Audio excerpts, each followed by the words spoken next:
Hi friends, welcome to SK innovations. இன்றைக்கி நம்ம என்ன பார்க்க போகிறோன்னா, நம்ம தினமுமே பயன்படுத்தக்கூடிய தேங்காயோட நாரை இனிமேல் குப்பையில் போடாமல் எப்படி பயனுள்ளதாக மாற்றலான்ற டிப் தான் பார்க்க போகிறோம். நான் இன்றைக்கி ஒரு முழு மட்டை தேங்காயோட நாரெல்லாம் தனியாக எடுத்து வச்சுருக்கேன். உங்ககிட்ட மட்டை தேங்காய் இல்லாட்டி இந்த மாதிரி தேங்காயோட நார் பகுதியை மட்டும் தனியாக எடுத்து வச்சுக்கோங்க. மட்டை தேங்காய் இல்லாதவங்க ஒரு 4-5 தேங்காயோட நார் பகுதியை எடுத்து வச்சுக்கோங்க. அப்படி இல்லாட்டி ஒரு மாதம் முழுக்க நீங்கள் யூஸ் பண்ணக்கூடிய தேங்காயோட நார் பகுதியை தனியாக எடுத்துட்டு அதோட நார் பகுதியை இந்த மாதிரி சின்ன சின்ன துண்டுகளாக, அதாவது சின்னதாக நீங்கள் ஒரு மிக்ஸி ஜாரில் கட் பண்ணி சேர்த்து அரைச்சிக்கோங்க. இந்த மாதிரி கட் பண்ணி போட்டால் தான் நமக்கு அரைப்படும். தண்ணியெல்லாம் சேர்க்காம அப்படியே நம்ம இதை அரைச்சி எடுத்துக்கலாம். கொஞ்சம் கொஞ்சமாக சேர்த்துட்டு நான் இதை அரைச்சிட்டு உங்களுக்கு காட்டுறேன் பாருங்கள். இப்போ இதை தண்ணி சேர்க்காம நல்லா அரைச்சாச்சு. அரைக்கும்போது தேங்காயோட நரம்பு பகுதி தனியாகவும் துகள் பகுதி தனியாகவும் வந்துடும். இதை நம்ம தனித்தனியாக பிரித்து எடுத்துக்கலாம். அடுத்து இதே மாதிரி மற்ற தேங்காய் நார்களையும் சின்னதாக கட் பண்ணி மிக்ஸி ஜாரில் சேர்த்து தண்ணி சேர்க்காமல் அரைச்சி தனித்தனியாக நான் பிரித்து எடுத்துக்கிறேன். இந்த மாதிரி ஒரு பிளேட்டில் துகளையும் நரம்பு ஒரு பவுல்லையும் நான் எடுத்து வச்சுருக்கேன். இப்போ இது மொத்தமே அரைச்சிட்டு காட்டுறேன் பாருங்கள்.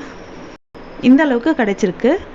இப்போ இதில் இந்த துகள் பகுதியில் கொஞ்சம் கொஞ்சமாக நம்ம தண்ணி சேர்த்து பிசைஞ்சு எடுத்துக்கலாம். தண்ணி அதிகமாக சேர்க்க வேண்டாம். ஒரு 3 டேபிள் ஸ்பூன்லேருந்து 4 டேபிள் ஸ்பூன் அளவுக்கு தண்ணி சேர்த்தாலே போதுமானதாக இருக்கும்.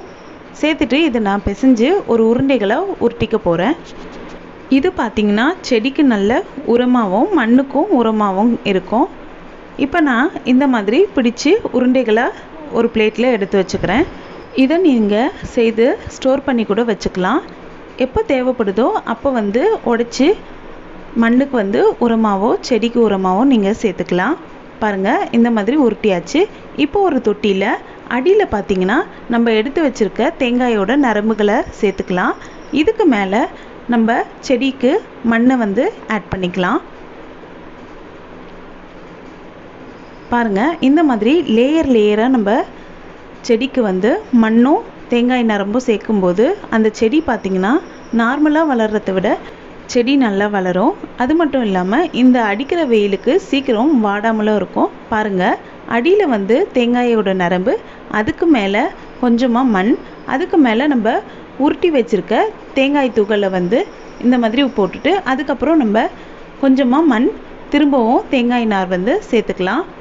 கடைசியாக கொஞ்சமாக மண் சேர்த்து அதுக்கு மேலே நீங்கள் செடியோ இல்லாட்டி விதைகளோ போட்டு விட்டுடலாம். இந்த மாதிரி பண்ணுறதுனால பார்த்திங்கன்னா செடி ரொம்பவே நல்லா வளரும்.